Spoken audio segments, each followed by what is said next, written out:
Sometimes it feels like you are losing everything. But this is how the divine cleans your hands, so you can hold something greater. Before God gives you more, He teaches you how to need less. In life, we often imagine divine blessings arriving with noise, celebration, applause, abundance. But in truth, when something sacred and significant is being prepared for a woman, what precedes it is often a mysterious stillness, a quiet unraveling. Not because she is being punished, but because she is being realigned. And the real sign: her response shifts. She no longer reacts the way she used to. Her nervous system begins to speak a new language, the language of trust. When God is about to bless a woman with something big, the first sign she may notice is an internal disturbance, a discomfort that shakes the core of her being. In this moment, everything she thought she knew about her life, her purpose, her roles, everything seems to be in flux. She might begin to feel restless, uncertain, and perhaps even overwhelmed. But it is in this disturbance, this internal discomfort, that the sacred preparation begins. It is not a punishment, not a random event. It is the universe, the divine, preparing her for a blessing so large that it requires a shift, a stretch, a transformation.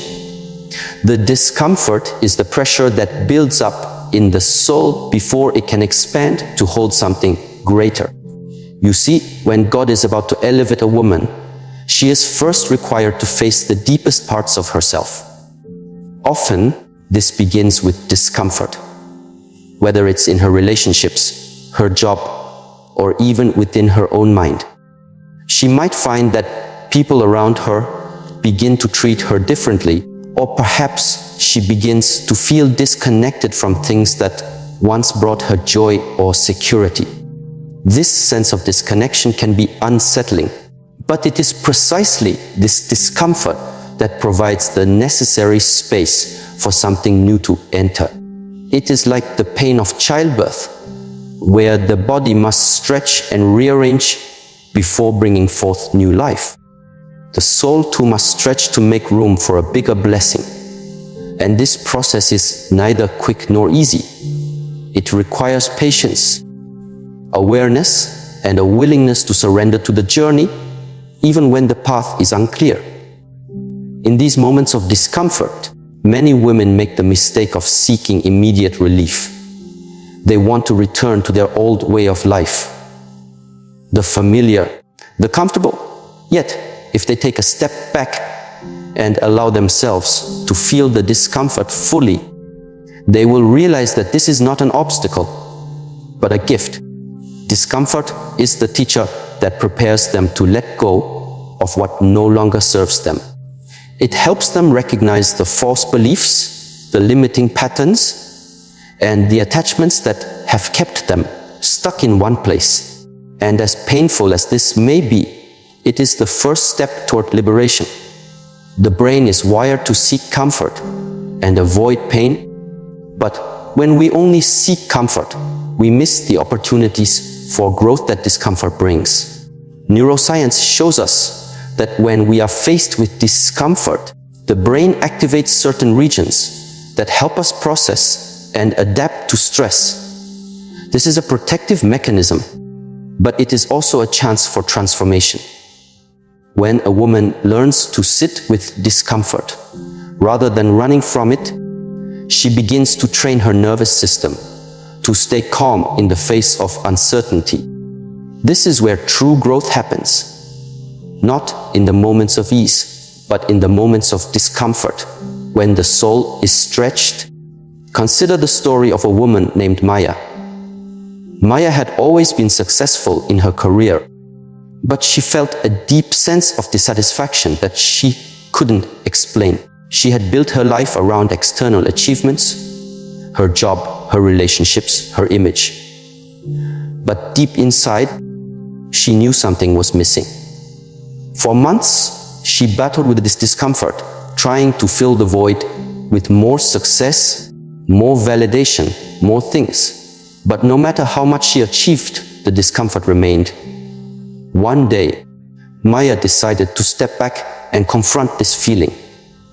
She sat in stillness, allowing herself to feel the discomfort fully, without judgment. In that silence, she began to realize that her identity had become too tied to external validation. She had been clinging to the idea of success, but it was no longer serving her. It was a hard realization, but it was the first step toward a greater understanding of herself. Maya's journey didn't end with that realization, but that was the moment when she stopped running from discomfort and began to see it as a sign that her soul was being prepared for something new. She began to redefine her purpose, to find joy in things beyond external achievements. And as she did, the discomfort slowly transformed into clarity, peace, and alignment. This transformation didn't happen overnight, but it began the moment she allowed herself to face the discomfort and trust that it was part of a greater plan.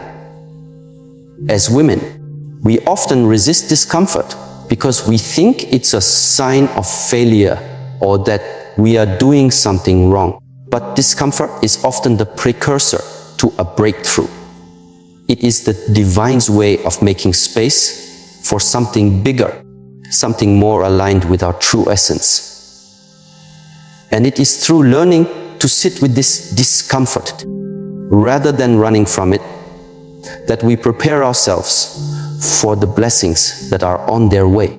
The second sign that God is preparing a woman for a big blessing is the experience of detachment from what once defined her. This could be a job, a relationship, a routine, or even a way of thinking. At first, this may feel like loss. It may feel as if she is being stripped of everything familiar and secure. But in reality, it is not loss. It is a divine realignment. Detachment is not about giving up. It is about making space for something new to emerge. It is about surrendering what no longer serves her, so that she can make room for what is meant to come. Detachment can be one of the most challenging parts of the journey. It often requires a woman to let go of her attachments to the things, people, or identities that have defined her for so long. This could be the attachment to her job title, her relationship status, or even the way she has been perceived by others. These attachments are like chains that keep her bound to the past, to the person she once was. But when God is preparing her for something bigger, she will begin to feel the pull to release these chains, even if it feels uncomfortable or scary. This is where the real transformation happens. Detachment is not about becoming cold or indifferent. It is about releasing the need for external validation and embracing the inner knowing that what is meant for her will find its way. This is where faith comes into play. Faith is not just about believing in something outside of ourselves. It is about trusting in the wisdom of our own soul and knowing that what is being taken away is making room for something better. When a woman detaches from what no longer serves her, she experiences a sense of freedom. She is no longer bound by the expectations of others, the weight of her past, or the fear of the unknown. Instead, she stands in her power, knowing that she is worthy of what is to come.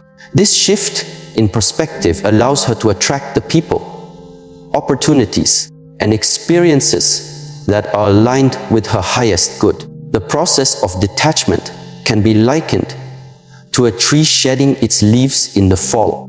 The tree doesn't mourn the loss of its leaves. It knows that the shedding is necessary for new growth. Similarly, when a woman detaches from the things that have defined her, she is creating space for new growth, new blessings, and new opportunities to flourish. There is a woman I once knew named Grace, who had spent decades building a successful career in a corporate environment. She was well respected and admired for her achievements. But deep inside, she felt a quiet yearning for something more. It wasn't that she didn't enjoy her work, but she knew that there was more to life than just climbing the corporate ladder. Over time, she began to feel a sense of detachment from her job. She didn't feel the same excitement or fulfillment she once did. At first, she resisted this feeling, thinking that it was a sign of failure. But as she took time to reflect, she realized that her soul was asking her to let go of her attachment to her career. It wasn't that her work was bad or wrong. It simply wasn't aligned with her deeper calling anymore. Grace made the difficult decision to leave her job and pursue a path that felt more authentic to her. She didn't have all the answers, but she trusted that this detachment was leading her to something greater. Over time, she began to explore new passions, learn new skills, and build a life that was in alignment with her true purpose. And as she did, she attracted new opportunities, new people, and a deep sense of fulfillment that she had never experienced before. Grace's story is not unique. Many women, at some point in their lives, experience a sense of detachment as they outgrow certain roles or identities. It can be a painful process, but it is also a necessary one. Detachment creates space for something new to enter, and when we learn to embrace it, we find ourselves in the flow of life, open to receiving the blessings that are meant for us. Detachment also teaches us to embrace impermanence. Everything in life is in a constant state of flux: relationships, careers, even our own identities. When we cling too tightly to the things that once defined us, we block the flow of new blessings. But when we learn to let go, we create room for the new to emerge. And in this process, we learn to trust the divine timing of life, knowing that what is meant for us will always find its way. Detachment from what once defined her is rarely a moment of celebration. More often, it is a quiet, sacred moment of internal shift, a moment that a woman may not even notice at first. It begins subtly. The conversations she used to enjoy start to feel shallow. The daily routines that once gave her a sense of identity now feel like a performance. The roles she played so well, partner, mother, leader, caretaker, start to feel like garments that no longer fit. There's nothing inherently wrong with these roles, but something inside her begins to whisper, "You are more than this." And that whisper, though gentle, is unrelenting. This is the beginning of detachment, not because she has stopped caring, but because she has started waking up. When the divine prepares a woman for a blessing far greater than what she has imagined, there is often a clearing, a release. From the outside, this can look like her pulling away from familiar environments or people. But within, something deeper is happening. Her inner compass is realigning, pointing her towards something more authentic. This realignment requires space, and space cannot be created without letting go. Letting go is not always a dramatic act. Sometimes it looks like no longer forcing conversations that don't nourish her. Sometimes it looks like no longer chasing approval in relationships where she is not seen. Sometimes it's simply the internal act of no longer needing to prove herself to anyone, including herself. This quiet detachment can be unsettling, especially for a woman who has built her identity on being reliable, needed, and constantly available. In many cultures, women are taught to define themselves by how much they can give. But at some point in her life, a woman who is destined for something sacred will begin to feel the weight of this. Not because giving is wrong, but because she realizes she has been giving from a place that is disconnected from her own truth. One morning, she may wake up and feel a sense of emptiness, not because her life is empty, but because her soul is asking for a deeper kind of nourishment. This is not a sign of failure. It is a sign of awakening. There's a Zen teaching that says, when the cup is full, stop pouring. Many women have lived years pouring into everything around them. Relationships, jobs, communities, while never stopping to examine whether the cup they're filling is actually their own. Detachment begins when she finally pauses and asks, what am I pouring into? And is it giving anything back? At first, she may feel guilt. Society tells her that pulling back means she's selfish or ungrateful. But emotional maturity teaches her that honoring her soul's truth is not selfishness, it's alignment. And alignment is the only place from which real love, real purpose, and real peace can grow. Consider Elena, a woman in her 50s who had built a life around caring for others. A devoted wife, a nurturing mother, a loyal employee. She rarely took time for herself, believing that her worth was tied to her usefulness. Over time, however, she began to feel invisible in her own life. She wasn't angry, just tired. One evening, after cooking dinner and cleaning the kitchen in silence, she looked in the mirror and whispered, "I don't know who I am anymore." That moment, though painful, was sacred. It marked the beginning of her detachment, not from her family, but from the idea that her identity had to be tied to how much she gave to others. She began making small changes, walking alone in the mornings, reading again, exploring painting, which she hadn't done since her 20s. She didn't announce these changes. She simply began honoring the quiet voice inside her that had long been silenced. In time, her relationships transformed, not because she demanded it, but because she returned to them no longer depleted, but whole. There is a spiritual and psychological mechanism at play here. From a neurological standpoint, attachment creates familiar neural loops. When we are attached to a role, an identity, or even a dysfunctional relationship, our brain finds comfort in that predictability. Letting go of these attachments rewires our brain. But the process can feel disorienting. The unfamiliar is always threatening to the mind, even if it is healing to the soul. However, this is where inner work meets outer transformation. When a woman begins to detach from what no longer aligns, she begins to build new neural patterns. Patterns that prioritize authenticity over approval, presence over performance, and connection over control. This process activates the brain's prefrontal cortex, responsible for insight, compassion, and long-term vision. In other words, detachment doesn't lead to emptiness. It leads to clarity. But to get to that clarity, she must pass through the discomfort of emptiness. This is the paradox. In order to receive more, she must first become less identified with what used to define her. And this process cannot be rushed. Eastern philosophy teaches that non-attachment is not the absence of care, but the presence of clarity. It is the wisdom to love fully without clinging, to engage deeply without losing oneself, and to walk away when peace costs too much. In Taoist tradition, the river flows not by force, but by following its natural path.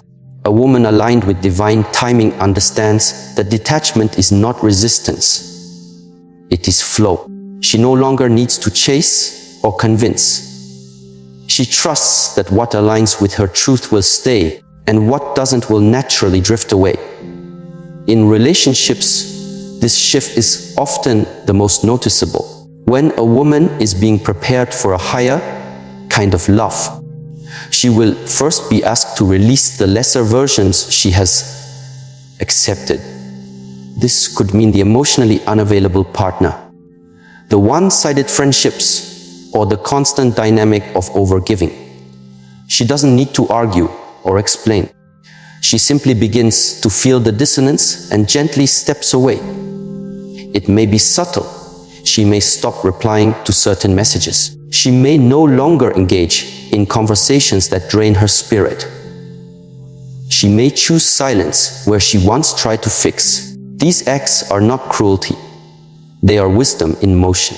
And this wisdom is often misunderstood by those who are not yet ready to meet her in that space of truth. There's a quiet story told in many monastic traditions about a woman who sought wisdom from a monk. She asked him how to find peace in a world filled with noise, pressure, and responsibility. The monk replied, "Empty your hands." The woman looked down, confused. "But I'm not holding anything."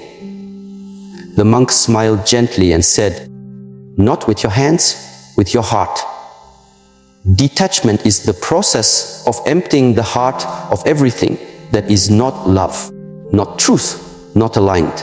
It is the act of making space, not for less, but for more of what matters. This emotional clarity begins to reflect in her posture, her breathing, her presence. When a woman no longer clings to false identities, her nervous system begins to calm. Her breathing becomes deeper, more grounded. Her shoulders soften, her voice steadies. Presence returns. She no longer rushes to respond, react, or prove. She moves with deliberateness, not because she is guarded, but because she is centered. There is a powerful physiological shift that occurs when detachment becomes embodied. The parasympathetic nervous system, responsible for rest and regulation, becomes dominant. This shift lowers stress hormones like cortisol and increases oxytocin, the hormone of bonding and connection.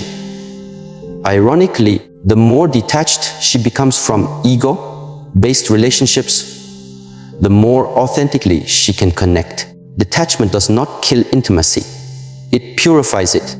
This is why many women who undergo this transition find themselves attracting different kinds of people. Their conversations shift from gossip to growth. Their connections move from transactional to transformational. They are no longer available for half-hearted interactions because they have tasted what it feels like to be whole. A woman named Zahra once shared her experience after leaving a long-term relationship.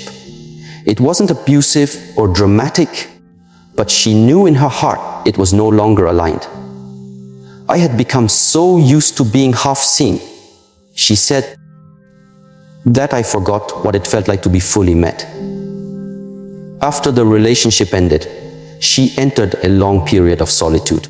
Not loneliness, solitude.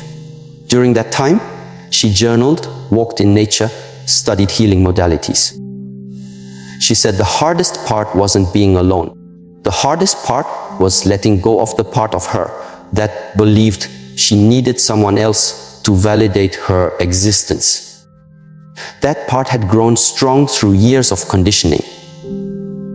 But as it dissolved, something softer and stronger took its place. Zahra learned to hear her own voice again. She began painting, something she hadn't done since childhood. She met people, not through apps or agendas, but through alignment. One of those people became a close friend, another became a mentor, and in time, someone entered her life who met her not with intensity, but with presence. And she was able to receive it, not because she was lucky, but because she had made room. This is the invisible work that precedes visible blessings. Before a woman can receive something sacred, she must first create space. Detachment is the broom that sweeps the inner temple clean. And yet, this process is not linear. Some days, she will feel clear and empowered. Other days, she will grieve the old identities she is releasing. She may even return briefly to familiar habits. not as failure, but as part of integration. Healing is not a straight line, it is a spiral, a dance, a returning. The key is not perfection, but presence. To stay aware, compassionate, and curious. To ask, is this choice coming from fear or from love? And when the answer is fear, to breathe deeply, to return to the body, and to choose differently. Mastery is not about being above pain. It is about knowing how to stay present through it. And detachment, at its core, is an act of mastery. It is the choice to trust the unseen, to honor the sacred timing of life, and to believe that what is meant for her will not require her to betray herself to receive it. In this space of quiet detachment, something begins to awaken, a sense of possibility, a sense of readiness, not for just anything, but for something true, something sacred, something that doesn't just match her preferences, but her purpose. This is the space where blessings begin to take form, not from effort, but from embodiment, not from desperation, but from devotion, not from clinging, but from clarity. When a woman begins to feel the pull towards solitude, not as an escape, but as a calling, something profound is unfolding beneath the surface. This solitude is not about isolation. It is about integration. It is the sacred space where noise fades and inner knowing begins to speak clearly. Many may misinterpret this season in her life. Friends may say she's withdrawing. Family may worry she's becoming too quiet, too different. But solitude, for the woman being prepared for a divine blessing, is not a step backward. It is a step inward. It is in this stillness that she begins to encounter herself not as the world has defined her, but as she truly is. Eastern wisdom often reminds us that the flower does not open until it is ready. In the same way, solitude becomes the quiet soil where readiness is cultivated. Not through striving, but through surrender. It is here that her inner garden is tended. Not with the hurried hands of ambition, but with the gentle presence of awareness. She begins to notice how much of her previous identity was shaped by the expectations of others. And she sees, perhaps for the first time, how little space she had left to discover who she was beneath all of it. There is a quiet story from the Zen tradition. A young woman asked her teacher, "How can I become wise?" The teacher replied, "Sit quietly, do nothing. Listen." The woman frowned. "That's it?" The teacher smiled gently. "Or till you can hear your own soul. How can you expect to hear the voice of wisdom?" This is the invitation solitude brings. Not just to be alone, but to listen.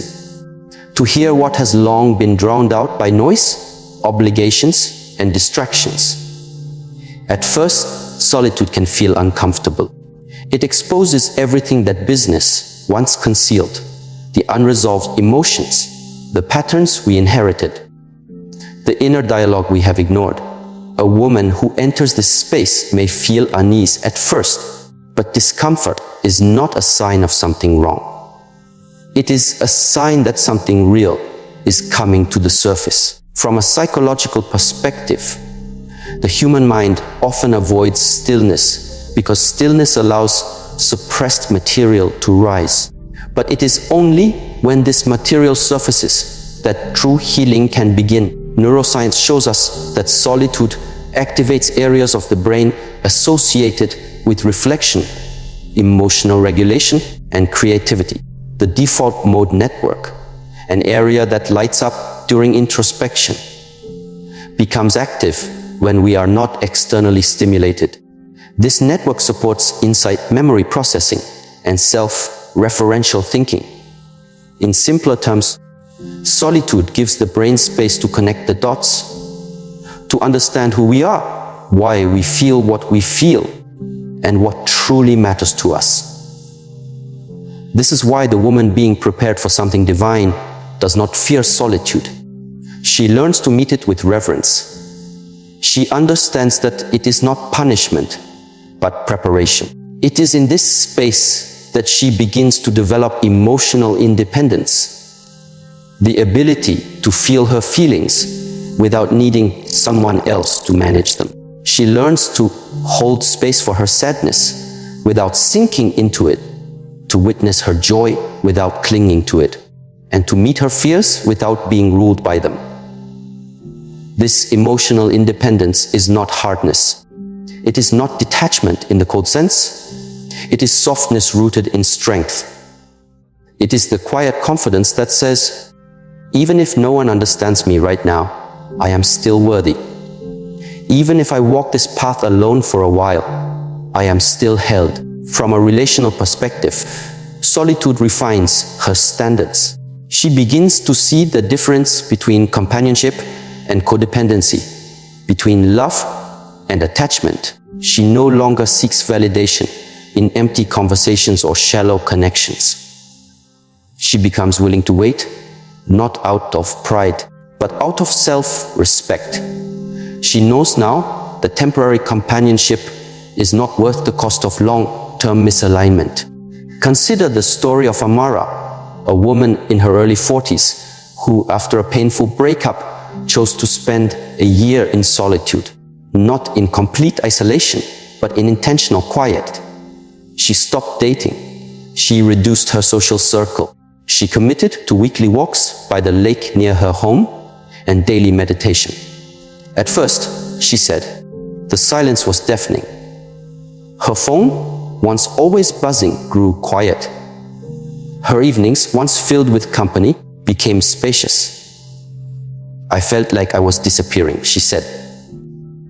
But over time, she realized something else was happening. She wasn't disappearing, she was emerging. During that year, Amara began journaling every day. She wrote letters to herself, to her younger self, to the woman she wanted to become. She started attending therapy. She explored the roots of her patterns. Why she always chose emotionally unavailable partners. Why she feared being truly seen. It was hard work, uncomfortable work, but it was sacred. By the end of that year, she said, I no longer need someone else to fill the silence. I've learned to trust what it's teaching me. Solitude, when embraced with intention, becomes a teacher. It teaches patience, because growth does not happen on demand. It teaches humility, because the ego's narratives begin to dissolve in quiet. And most importantly, it teaches discernment, because when the noise fades, truth becomes clearer. In Eastern practices, solitude is often seen as a form of spiritual discipline. Not because one must separate from the world, but because to engage the world with clarity, one must first disengage from illusion. Illusion here means the beliefs, roles, and attachments that cloud perception. When a woman sits alone long enough, the illusions begin to crumble. She starts to see where she has been compromising her truth to be accepted. She begins to see how often she gave away her energy just to avoid feeling lonely. And in that seeing, she begins to reclaim herself. In solitude, the body also begins to shift. The nervous system, often overstimulated by constant engagement, begins to regulate. Heart rate stabilizes. Breathing deepens. The mind becomes less reactive. Presence becomes natural rather than forced. This physiological calm translates into emotional clarity. She can now distinguish between a reaction and a response, between fear and intuition. And this clarity is what prepares her for what is coming. There is a sacred irony here. The very solitude that others may fear is what makes her magnetic. Not in a superficial way, but in an energetic way. She becomes a woman whose presence soothes. She listens more deeply, speaks more truthfully, moves more intentionally. She no longer needs to prove anything. Her stillness becomes her power. This is the kind of woman who enters a room and changes it without saying a word. Not because of what she's wearing or how she looks, but because of how she's being. There is peace in her eyes, groundedness in her posture, integrity in her voice. And others feel it, even if they can't name it. From a relationship perspective, solitude has taught her what she will and will not accept. She is no longer impressed by charm without character or attention without depth. She doesn't need grand gestures. She values quiet consistency. She doesn't chase. She attracts, not through manipulation, but through magnetism. And that magnetism comes not from trying to be loved, but from being fully herself. She is not desperate. She is discerning. She is not closed off. She is cautious, with good reason. She has learned, perhaps through heartbreak, that not every hand that reaches for her is meant to hold her. And she is no longer afraid to walk alone, if it means protecting her peace. This doesn't make her cold. It makes her clear. Clarity is what solitude gives, and clarity is the greatest gift a woman can carry into any relationship. Because with clarity, she does not confuse chemistry for compatibility. She does not mistake intensity for intimacy. She knows the difference between a connection that expands her and one that diminishes her. She knows how to listen to her body, how it tightens or relaxes in someone's presence. She knows when her energy rises and when it dims. She becomes fluent in the language of intuition. And intuition is always sharpened in silence. There's an old proverb that says, "In the silence of the heart, God speaks." This is what solitude reveals, that we are not alone in the way we fear. That within the quiet, there is a presence. Call it God, call it source, call it inner wisdom. But it is real. And once a woman touches it, she cannot go back to pretending. She needs external validation to feel whole. She begins to see that the partner she desires must be able to meet her in that same depth. Not because she demands it, but because she has become it. She does not ask for what she is not willing to embody. And this makes her rare. Not perfect, but rare. Because in a world that often rewards performance, she has chosen presence. In a world that encourages noise, she has chosen stillness. In a world that praises business, she has chosen intentionality. She is not waiting. She is preparing. She is not longing, she is aligning.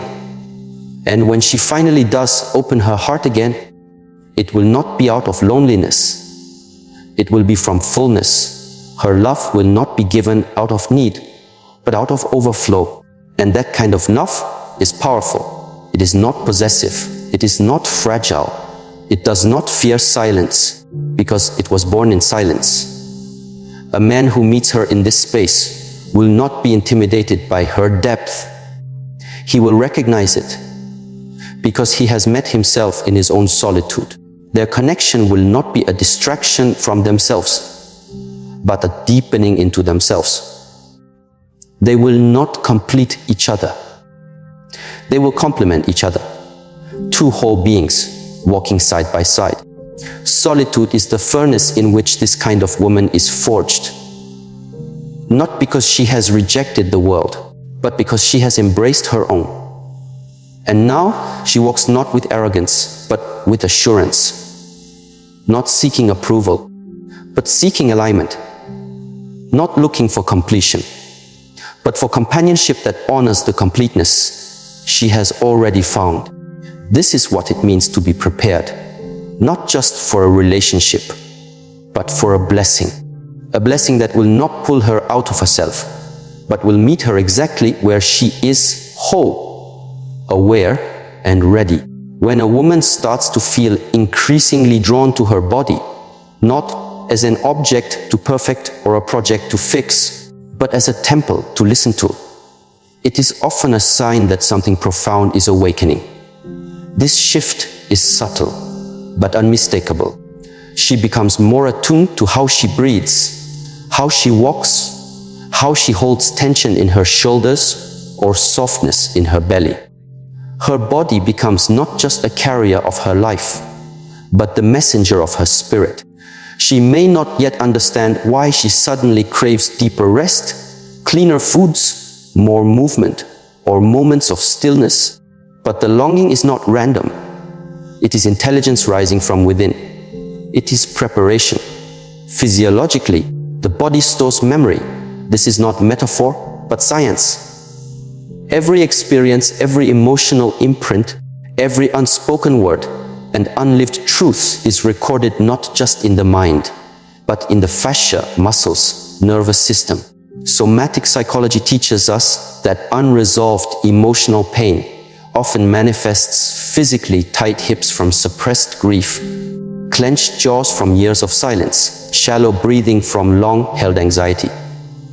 And so, when a woman begins to turn her attention inward and becomes curious about her body's signals, she is not being self-indulgent. She is becoming self-aware. This journey toward embodiment is sacred. In many Eastern traditions, the body is not seen as separate from spiritual practice, but as the very vessel through which it unfolds. Mastery of the self is not achieved by transcending the body, but by becoming fully present in it. In Taoist philosophy, the body is the garden where the energy of heaven and earth meet, and to live in disharmony with the body is to create misalignment, not only physically, but emotionally and relationally as well. When a woman starts waking up with the urge to stretch rather than scroll, to sit in silence rather than consume, to nourish rather than numb, it is her nervous system asking for regulation. It is her intuition whispering that her future will require a level of presence she cannot fake. Real love, real purpose, and real blessing do not land in a disembodied life. They require a grounded one, and grounding begins with presence in the body. Neuroscience now confirms that deep, conscious breathing and slow, mindful movement directly affect the vagus nerve, the main highway between the brain and the body that governs emotional regulation, heart rate variability, digestion and immune response. In moments of stress or threat, the body tightens, the breath becomes shallow, the mind becomes hyper-vigilant.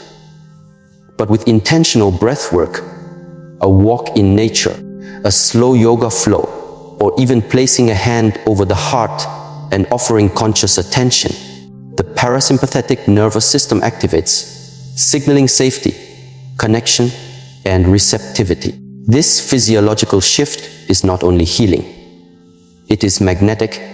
A woman who lives in her body sends out a different signal. She radiates kosher energy, feels safe. She does not speak from tension, but from tone. She listens not only to words, but to resonance. In a relationship, this becomes her quiet superpower, because when she is embodied, she is no longer easily manipulated by outer noise. She can sense when something is off, even if it sounds right. She can feel the difference between sincerity and performance. She doesn't just hear what's said, she feels what is meant. This embodiment also creates a kind of emotional sovereignty. She stops outsourcing her power to someone else's attention or approval. She no longer needs to be chased in order to feel desirable, nor does she chase in order to feel worthy. She holds herself in a way that invites presence, not performance. And when someone steps into her space, they are met not with desperation, but with depth. There is a quote from Clarissa Pinkola Estes that says, "A woman must be able to stand in the storm and not shrink back." But to do that, she must first learn to stand in her own skin and not abandon herself. Consider the story of Lyora, a woman in her mid-50s who, after years of chronic fatigue and low self-worth, decided to change not her life circumstances first, but her relationship with her body. She began with breathwork, just 5 minutes a day. Then she introduced slow walking meditations in the forest near her home. Over time, she stopped eating in front of the television and instead lit candles at her dinner table, eating in silence, feeling each bite. These weren't grand changes, but they were consistent, and something began to shift. Her posture changed. Her digestion improved. But more than anything, her relationship shifted. She stopped saying yes when she meant no. She left a relationship that had become more draining than nurturing. And when asked how she found the courage, she said, "I stopped treating my body like a servant and started treating it like a friend.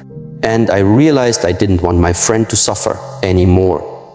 This kind of embodiment creates alignment between body, mind, and emotion. And in this alignment, something sacred happens. Desire becomes discernment. Cravings turn into clarity. The woman no longer asks, "What do I want to feel in this moment?" She begins to ask, "What does my body need to feel safe, alive, and aligned?" And that question changes everything. It changes how she speaks, how she relates, how she loves. In relationships, embodiment is a form of presence that cannot be faked. A partner may forget what you said, but they will not forget how you made them feel in your presence. Embodiment allows a woman to slow down enough to respond instead of react. It allows her to feel the pulse of a moment and to act from grounded truth rather than wounded habit. It is what allows her to hold tension without collapsing, to communicate with clarity instead of confusion, to create space instead of drama. In the martial arts tradition, every movement begins with the breath. The body moves as one, and the master does not waste energy. Every gesture is efficient, intentional, clean. This is not because they are trying harder, but because they are more attuned.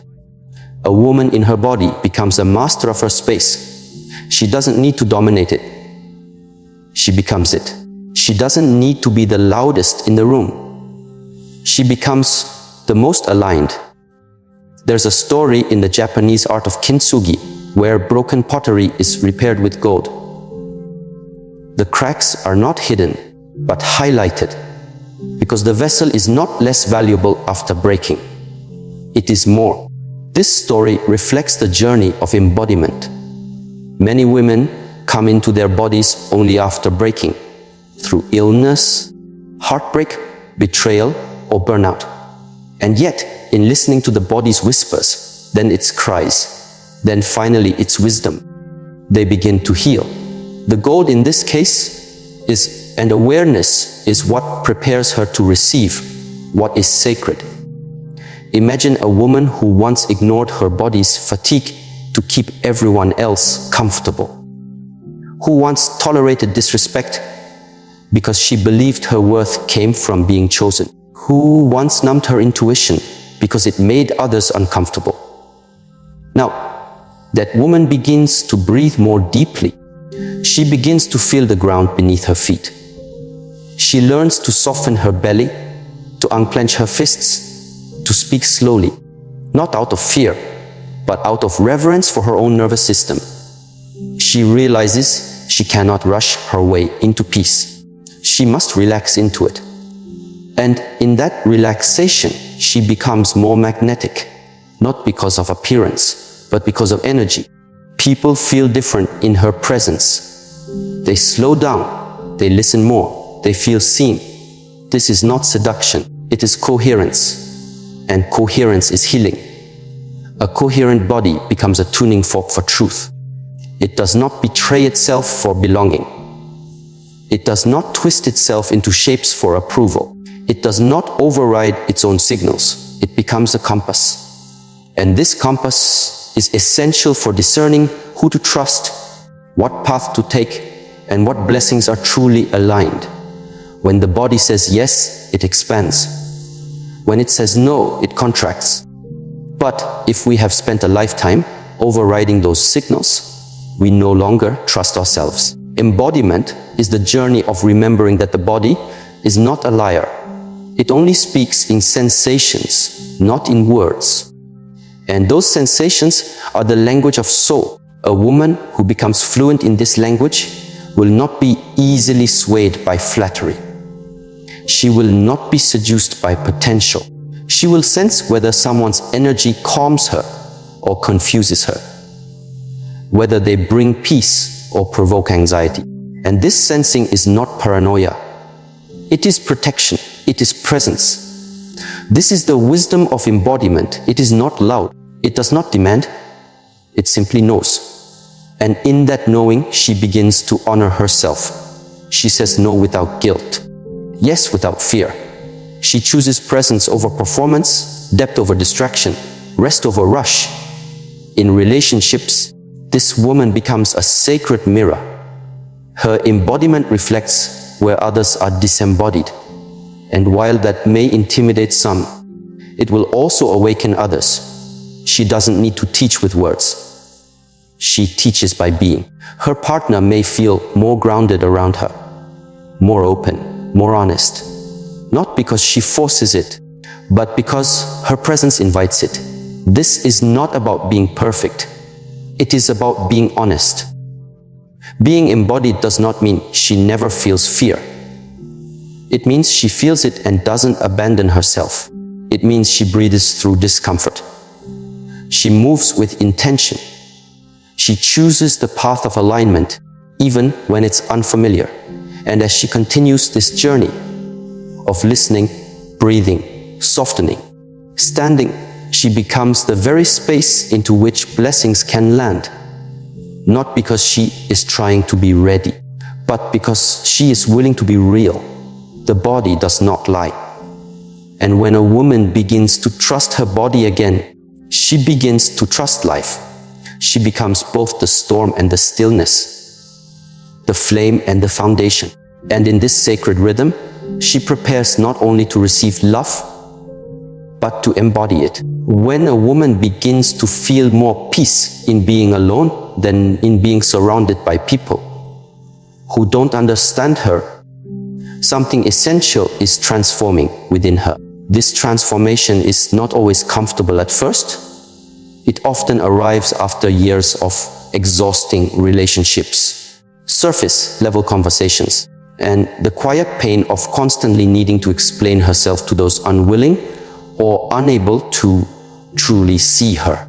The shift doesn't happen all at once. It begins like a murmur deep in the soul, a tiredness of noise, a disinterest in pretending, a gentle pulling inward. She may not fully understand why. She starts canceling social invitations, or why she no longer feels energized by the company she once kept. But what she is experiencing is not disconnection. It is recalibration. In a world that conditions women to believe that their value comes from being chosen, included, praised, or desired, solitude becomes a revolutionary act of self-recognition. Not isolation, but intentional solitude. The kind that makes room for clarity.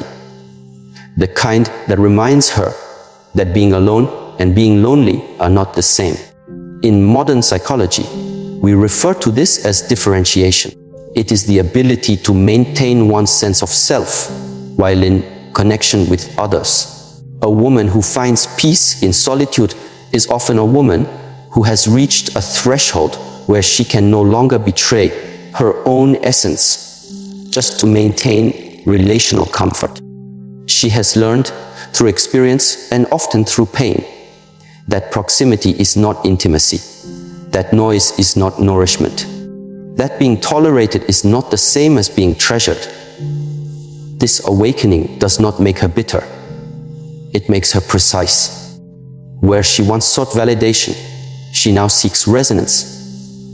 Where she once feared rejection, she now fears misalignment. And as she begins to choose herself, not out of arrogance, but out of necessity, Her energy becomes more focused, her presence more refined. This is not withdrawal, it is refinement, and it is a sign that something larger is preparing her from within.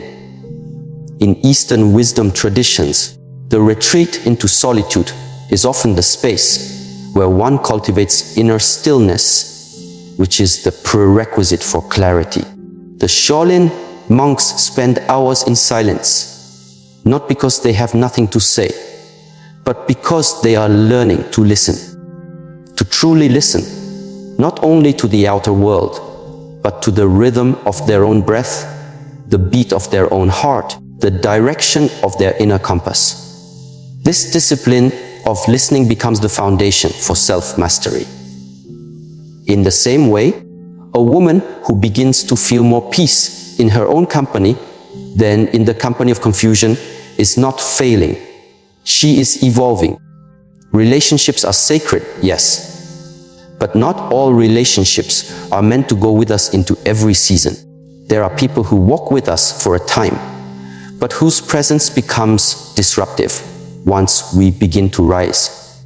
This disruption often appears as fatigue, self-doubt, or emotional constriction after spending time with them. Our nervous system responds before we even understand why.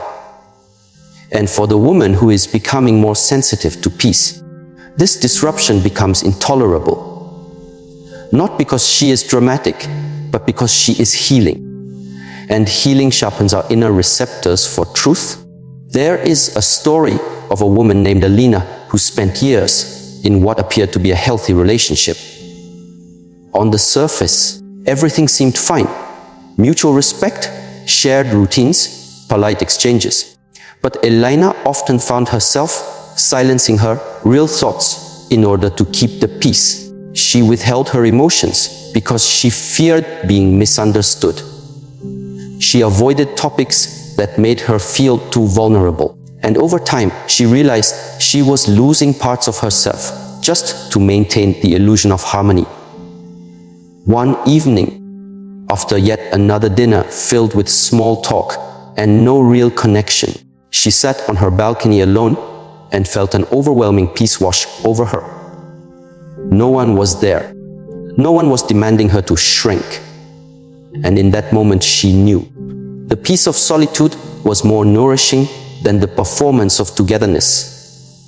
This kind of peace is not apathy, it is alignment. When a woman learns to love her own company, she becomes less willing to entertain energies that disturb her inner harmony. She no longer needs to be seen to feel real. She no longer needs to be held to feel whole. She knows how to regulate her own emotional state, and this regulation creates a kind of freedom that cannot be replicated by external attention. It is the freedom of coming home to oneself. From a neurological perspective, the capacity to be alone and at ease is a sign of a well-regulated nervous system. In early childhood development, the presence of a safe, attuned caregiver allows the infant to internalize safety and self-soothing. But many women grow up without this foundation. Instead, they learn to attach anxiously, constantly scanning for connection, approval, or abandonment. When this attachment style persists into adulthood, solitude can feel unbearable. But as she begins to heal, often through therapy, meditation, or mindful embodiment, she develops what is called secure attachment to the self. She becomes her own safe space. This self-regulation, calming herself through breath, stillness, or body awareness, is not just a coping strategy. It is a powerful magnetism. Because in a relationship, emotional independence becomes the ground for emotional intimacy. A woman who can sit in silence without panic, who can process her emotions without exploding, who can express her needs without manipulation. She becomes a rare and stabilizing force. She no longer projects her chaos onto others. She carries her center with her, and this center becomes the sanctuary from which she relates This is why the peace found in solitude is so sacred. It is not the absence of relationship, but the preparation for sacred ones. Relationships formed from inner stillness are different. They are not based on urgency, fantasy, or filling a void. They are based on resonance, shared values, and mutual embodiment. And a woman who finds peace in solitude will not settle for a relationship that feels like noise. There is a poem that says, "I sat with my soul until I fell in love with her." This is the essence of the shift. The woman who once anxiously waited for a message, who once accepted crumbs just to feel connection, who once tolerated confusion as a substitute for intimacy. She now lights a candle and writes in her journal. She plays music that speaks to her spirit. She walks through the forest and lets the silence answer her questions. And in doing so, she becomes a woman who no longer asks, "Will someone love me?" but rather, "Will this love align with my peace?" This is not loneliness. This is sovereignty. And in this state, she is not against love. She is preparing for it. She is no longer afraid to walk away from conversations that drain her. She is no longer willing to explain her worth to those committed to misunderstanding her. She is no longer seduced by charm if it does not come with consistency. She waits, not in desperation, but in discernment. In practical terms, this might look like choosing a quiet evening over another social gathering that leaves her feeling empty. It might look like ending a situationship that brings more confusion than clarity. It might look like declining a second date, even if he checks all the boxes, because something in her body does not feel safe. And in making these choices, she is not being picky. She is being protective of her peace.